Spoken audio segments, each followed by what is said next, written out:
the Complainus americanum, or better known as the North American Karen. Karens may appear to be quiet and unassuming, but they're one of the most dangerous creatures on the planet. A Minimus wagus, the Karen's natural prey. He unassumingly walks into the Karen's vast territory. The Karen adjusts her posture. Now fully erect, unlike her husband, she's ready to strike. The Karen attacks with full force. Karens stun their prey with a variety of techniques, causing chaos and confusion. She's used to dominating, and today is no different. The Minimus wagus never stood a chance. The Karen is victorious, her meal comped. Her hunger for undeserved respect is satisfied. For now. Here we have the Caucasianus chadinus, famously known as the Chad. He approaches a potential mate from across the plains. The Chad puts his body on display in what's known as peacocking. He appears to have captured the young maiden's attention. Now, the most important part, the approach. The Chad's routine must be top-notch. The female laughs and adjusts her hair, a rather promising sign. The Chad is confident. He has presented himself as high value. She accepts his advance. Alas, another successful hunt. But not all in the animal kingdom are happy. Thanks to the Chad's game, the beta male does not secure a kill. In the zero-sum mating game, one man's feast is another man's famine. Tonight, the beta male will go home hungry.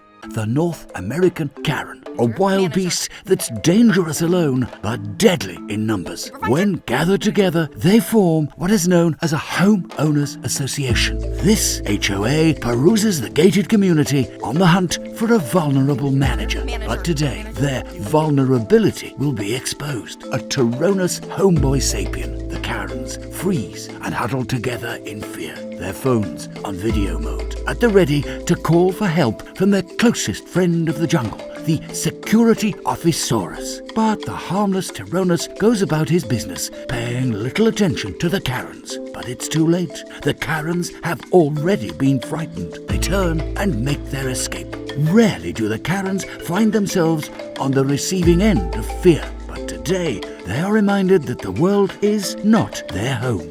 They trot home to their husbandus flaccidus to complain that their neighborhood is going to hell. Here we have the Corpori underlingus, commonly known as the Wagey. While most creatures prefer freedom, the Wagey can only survive in captivity. The alpha of the kingdom, the Supervisaurus, peruses his territory. The Wagey makes himself small, both his body and his personality, in hopes of going unnoticed. But it's too late. The Supervisaurus has already spotted the weak Wagey and swoops in. He bombards the Wagey with work he's unable to complete himself. Defeated and emasculated, the Wagey silently fulfills his duties.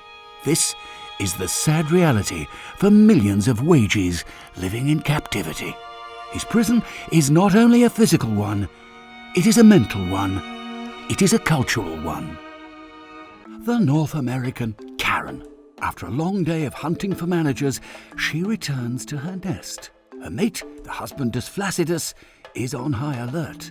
The Karen lets out her complainus cry, signaling anger. This can happen when things don't go 100% Karen's way. The husband knows he needs to act fast. Although his tallywhacker is soft and small, today his heart is big.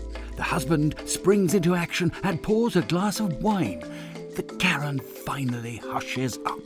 The husbandus flaccidus breathes a quick sigh of relief, but the relief is short-lived.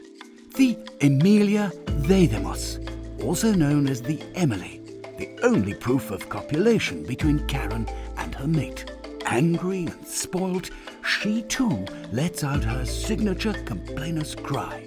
Upon maturing, the Emily will too become a Karen. The Lynx imbiocene.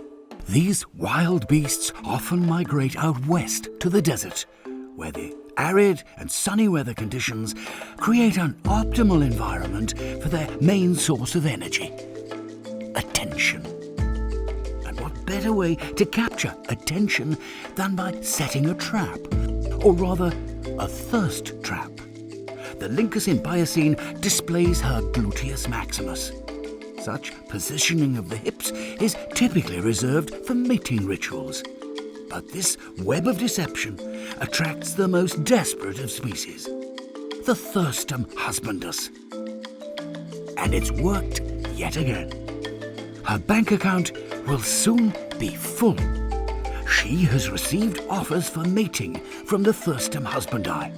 After all, they are the randiest of all creatures in the animal kingdom. They attempt to present themselves as worthy mates, offering money as a token of their fitness.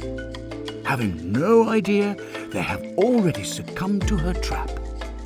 With her bank account now replenished, the female leaves to go shopping. In the animal kingdom, it is eat or be eaten. And tonight, the only thing the Thirstum husbandi will be eating is their own pride.